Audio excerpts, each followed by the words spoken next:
So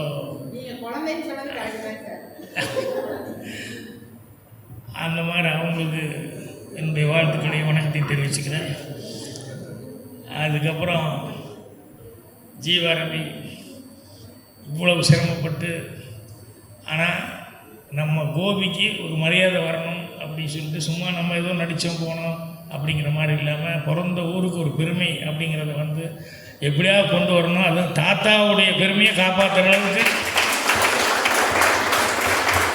அவங்க பண்ணணும் அப்படின்னு ஒரு வைராக்கியத்தோடு ஸ்டார்ட் பண்ணதுங்கிறது பெரிய சமாச்சாரம். ஏன்னா எனக்கு தெரிஞ்சு அப்போ கோபிக்கு வரும்போதெல்லாம் சரவணா ஃபிலிம்ஸு ஜிஎன் வேலுமணி அவர்கள்னா அப்படியே பேனர்லாம் பார்ப்பேன், படம் ஓட்டி அது இது கலங்கரை விளக்கம் அப்படின்னு சொல்லி படங்கள் பூரா வரும்போது இந்த மாதிரி ஒரு 2-3 பேருக்கு தான் ப்ரொடியூசர் மைண்டில் ஏறினாங்க. சாண்டோ சின்னப்ப தேவர், அப்போ ஸ்ரீராமன் நாயுடுன்னு இந்த மாதிரி சில பேர் தான் ஏறினாங்க. அதில் அப்புறம் ரெண்டாவது இன்னொன்று, அவரை சந்திக்கிறதுக்கான வாய்ப்பு இல்லை. இல்லைன்னா சென்னைக்கு போனப்போ அவர்கிட்ட நான் போய் சான்ஸ் கேட்டு போயிருப்பேன், ஏதாவது கதைக்கு ஏதாவது சொல்கிறேன் அப்படின்னு சொல்லிட்டு. ஏன்னா அந்தளவுக்கு அவர் அவ்வளோ ஃபெமிலியர், அவ்வளோ படங்கள் எடுத்துக்காரு. ஏன்னா எம்ஜிஆர் சிவாஜி 2 பேருக்கு வச்சு படம் எடுக்கிறதுங்கிறது சாதாரண விஷயம் இல்லை. இங்கே எடுத்துகிட்டு அங்கே போக முடியாது, அங்கே எடுத்துகிட்டு இங்கே போக முடியாது. ஆனால் எவ்வளோ பேலன்ஸ்டாக இருந்தால் 2 பேருமே வந்து கால் ஷீட் கொடுத்து நடிச்சிருப்பாங்க. நீ அவன் அந்த ஆளை வச்சு படம் எடுத்தியா, நீ இந்த ஆளை வச்சு படம் எடுத்தியா, அவங்களுக்குள்ளேயே ஒரு ஃபீலிங் இல்லாமல் அவர் ஜிஎன் வேலுமணி சாருக்கு எவ்வளோ மரியாதை கொடுத்துன்னு அந்த அளவுக்கு அவங்க பண்ணியிருப்பாங்க. ஸோ அவருக்கு இந்த அளவுக்கு ஊர் பேரை காப்பாற்றணும் அப்படின்னு சொல்லி இது பண்ணுங்க. அவங்களுக்கு சந்திரியா ரொம்ப தோல் கொடுத்து அவங்க இது பண்ணிகிட்ருக்காங்க. அவங்கள அங்கே பார்த்துட்டு இங்கே பார்த்தா எனக்கு காலையில் அடையாளமே தெரியல. அங்கே சாரி ஏறி அந்த கெட்டப்பில் வந்துட்டு இங்கே ரொம்ப நாள் கழித்து பார்க்கும்போது தெரியல. ஏன்னா இவர்கிட்ட பேசுனது விட இவங்ககிட்ட ரொம்ப நேரம் வேறு ஒரு அட்வர்டைஸ்மெண்ட் ஏதோ ஒரு இது மேட்டருக்காக வந்து ஏதோ பொறுக்காமக்காக ரொம்ப நேரம் பேசினேன். அதுக்கப்புறம் தான் ஜீவா ரவியெல்லாம் மீட் பண்ணேன். ஆனால் அவர் சொன்ன மாதிரி அவர் வந்து பூர்ணிமா அவங்க படங்களில் வந்து நிறைய காம்பினேஷன்லாம் நடித்து அவர் ஃபேமிலியர். நான் படத்தில் மட்டும் டிவியில் அதில் எல்லாம் படத்தில் மட்டும் பார்த்துருக்கேன். அதுக்கப்புறம் தான் யார் என்னன்னு தெரிஞ்சுக்கிட்டேன். ஸோ அவங்களுக்கு என்னுடைய வாழ்த்துக்களை தெரிவிச்சுக்கிறேன். அப்புறம் இதற்கான ராம்பாலா எங்கிட்ட வந்து அசிஸ்டண்ட்டாக வந்து சேர்ந்தான். இவன் பேசியே நான் பார்த்துக்கல. எங்கே பார்த்தாலும் யாரோ ஒருத்தர் பின்னால் தோல் பின்னால் ஒளிஞ்சிக்கிட்டு இருப்பாப்புல ஒழிய முன்னாலேயே வரமாட்டாப்புல. ஏன் அவன் அசிஸ்டண்ட்டுன்னு வந்து சேர்ந்தான், அவன் எப்பவுமே முன்னாலேயே வரமாட்டேன், எங்கேயோ இந்த ஓரமாக அந்த ஓரமாகவே நின்றுருக்கானே அப்படின்னு சொல்லிட்டு நானாக வலுக்கட்டாயமாக பார்த்து கூப்பிட்டு பேசினேன். அது இன்னும் ஒன்றுமே பேச மாட்டாப்புல. அப்புறம் திடீர்னு அப்புறம் மறுபடியும் கொஞ்சம் எல்லாம் வேலையெல்லாம் பார்த்து முடிச்சுட்டு அப்புறம் வேறு எங்கேயோ டைரக்ஷன் சான்ஸுக்கோ இதுக்கோ அப்படி போகிறேன்னு போயிட்டாப்புல. அப்புறம் ரொம்ப நாள் கழித்து அந்த ஜீவா ரஜினி 2 போடுவார், அவங்கெல்லாம் ஏதோ ஃபங்க்ஷனுக்கு கூப்பிட்டாங்க அப்படின்னு சொல்லும்போது எனக்கு சரி அந்த ஃபங்க்ஷனுக்கு போகும்போது அப்போ வரைக்கும் இவன் ராம்பாலா தான் அந்த இதுக்கே லொட்டு சபாவுக்கு எல்லோரும் எங்கிட்ட ஒரு பயங்கர டெரராக வச்சோ. அப்புறம் ராம்பாலா சார் மாடலேஷன் பயங்கரமான அவர் இன்னும் எனக்கு யாருன்னே தெரியல. அப்புறம் தான் அவன் பேசவே மாட்டானே, என்ன இப்படி ஒரு பேர் வாங்கி வச்சுருக்கான் அப்படின்னா, இல்லை சார் மாடலேஷன் அது இது விடவே மாட்டார். அது 7 தடவை ஆனாலும் சரி எவ்வளோ தடவை ஆனாலும் சரி போட்டு பிழிஞ்சு எடுத்துடுவார் அப்படின்ட்டு எல்லாம் சொன்னதுக்கப்புறம் தான் தெரிஞ்சது. சரி ஓகே, சந்தானம் வந்தது, யோகி பாபு வந்தது, இந்த மாதிரி எத்தனை பேர்த்த வந்து உருவாயிக்கா அப்படின்னு சொல்லும்போது சார் என் முன்னால் வரலையே ஒழிய எனக்கு முன்னால் இத்தனை பேரும் பாராட்டுற அளவுக்கு வந்து வளர்ந்து ஒரு பேர் வாங்கிட்டு இருக்காங்க அப்படிங்கும்போது நான் இன்றைக்கி அதான் பார்த்துருந்தேன், என்ன தான் பேசுகிறாப்புல பார்க்கலாம் அப்படின்னு சொல்லிட்டு. அந்தளவுக்கு வந்து திறமைகள் ஒவ்வொருத்தர்கிட்டையும் இருக்குது. சில நேரங்களில் வந்து அந்த திறமைகள் வந்து ஒவ்வொருத்தர் காமிச்சிக்கிறது இல்லை. எல்லா இடத்துலையும் எல்லோரும் காமிப்பாங்கன்னு சொல்ல முடியாது. ஆனால் அவங்களுக்குள்ள மனசுக்குள்ளே அப்படியே வச்சுக்கிட்டு இருப்பாங்க. அதுக்கப்புறமா வந்து அவங்களுக்கு ஒரு சந்தர்ப்பம் கிடைக்கும்போது தான் அவங்க பண்ணுவாங்க.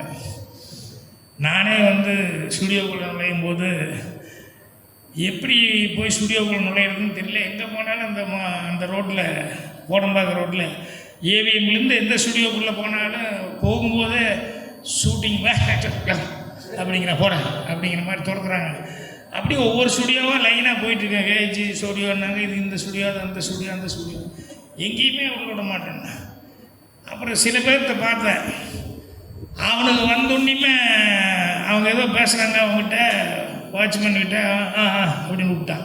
அவன் என்னமோ ஒன்று சொல்கிறான், விட்டான்.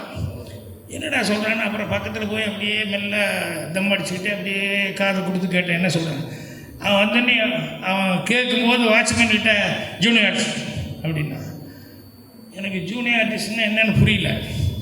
இன்னொரு 2 பேர் வர்றது பார்த்தேன். அவனும் வந்து ஜூனியர் அப்படின்னா. இப்போ நான் கொஞ்சம் தயாராகிட்டேன். இப்போ நானும் வந்து முடிச்சு ஸ்டைலில் உள்ள வந்தேன். அவன் கை தூக்கணும்னா ஜூனியர் ஆர்டிஸ்ட் விட்டான். உள்ளே போயிட்டேன். அப்புறம் போனதுக்கப்புறம் பார்த்தா அங்கே ஜூனியர் ஆர்டிஸ்ட் இல்லாதவங்களாம் திறக்கணும். அப்போ தான் தெரிஞ்சு ஜூனியர் ஆர்டிஸ்ட்டு அங்கே ஏதோ டான்ஸுக்காக வந்திருக்காங்க, பாட்டு டான்ஸுக்காக வந்திருக்காங்க அப்படின்னு எல்லாம் போய் மேக்கப் போடுங்க அப்படின்னு சொல்லி எல்லாம் பனியன் கட்டினா காடை காமிச்சிட்டு மேக்கப் போட்டு காடை காமிச்சு நான் எங்கே போய் காடை காமிக்கிறது. அப்புறம் நானும் இப்படி பனியன் இப்படி பண்ணிவிட்டு அவன் வர்றவன் துரத்திடுவானோன்ட்டு அப்படி சுற்றிக்கிட்டு இருந்தேன். அப்புறம் செட்டுக்குள்ளே ஒரு கேப் கிடச்சி உள்ளே போயிட்டேன். அங்கே போய் பார்த்தா அப்போ தான் ஃபஸ்ட் டைம் கேஎஸ்ஜி படம் ஜெயிலில் தான் ஒரு சேர் போட்டு உட்காந்துருக்காங்க. வந்தாடை மகராசி அதுதான் படம் பேர். அப்புறம் அவங்க வந்து ரிகல்செல்லாம் பார்த்துட்டு இருந்தாங்க. இப்போ உள்ளே ஒருத்தன் வந்துட்டான். யார் செட்டுக்குள்ளே ஒரே கூட்டமாக இருக்குன்னு எல்லாம் சொல்ல, யாரா கார்டு வச்சுருக்கோம், யார் அதான் யார் இது யார் நீ யார் நான் யாருன்னா, ஆஹா மாட்டிட்டோம் இப்போ ஷூட்டிங் பார்க்க முடியாது போலக்கு அப்படின்னு சொல்லிட்டு அப்படியே வந்துட்டு இருக்கிறேன் ஒருத்தனையே கேட்டு. அதுக்குள்ளே கேமராமேன் வந்து சொல்லிட்டுருக்காரு, ஏப்பா என்னையா அந்த டேபிள் அது கொஞ்சம் இதாக இருக்குதுயா, கொஞ்சம் கிராஸாக இருக்குதுயா, எவனாவது வாங்கயா அப்படி இப்படின்னு சொல்லிட்டு இருக்கும்போது இவன் என்ன வந்துட்டு இருந்தா அடுத்து என்ன தான் கேட்க போகிறாங்க. நான் டக்குன்னு கேமராமேன் சார் டேபிள் எந்த சைடு திருப்பணும்னா அது இப்படி திருப்பணும்னா நான் நேராக போய் அப்படி பிடிச்சி திருப்புற மாதிரி போயிட்டேன். உடனே வந்தவன் இவன் செட் ஆகுது போலக்கு அப்படின்னு அவனை சமாளித்தேன். அப்புறம் பார்த்தா இப்படி ஒவ்வொன்றா வந்து ஷூட்டிங் பார்க்குறதுக்கு இல்லாமல் இடைஞ்சிடாது. அப்புறம் ஒரு ஷாட் வரைக்கும் பார்த்தேன் ஜெயலலிதா நடித்தது. அப்புறம் பார்த்தா இந்த ஆளு துரத்துறதே பெரிய தொல்லையாக இருக்குன்னு அப்போ முடிவு பண்ணேன். சினிமாவில் ஏதாவது ஒரு பொறுப்போடு உள்ள நுழையணும் ஒழிய இனிமேல் ஷூட்டிங் பார்க்க போகவே கூடாதுன்ட்டு அன்னையோட ஷூட்டிங்கே பார்க்க. அதுக்கப்புறம் 16 வயதில் படத்தில் அசிஸ்டன்ட் டைரக்டராக சேர்ந்ததுக்கப்புறம் தைரியமாக டைரக்டர் நாளைக்கு வா ஏபிஎம்க்கு வா அப்படின்னு சொன்னதுக்கப்புறம் நேராக ஏபிஎம்மில் போய் கெத்தா 16 வயதில் ரெக்கார்டிங் நடக்குது அப்படின்னு சொல்லிவிட்டு அதுக்கப்புறம் உள்ளே போகிறேன். அந்த மாதிரி சினிமாக்குள்ளே நுழையிறதுக்கே ஏகப்பட்ட சர்க்கஸ் எல்லாம் பண்ண வேண்டியது. அத்தனையும் பண்ணி எண்ணி போய் இது பண்ணோம்.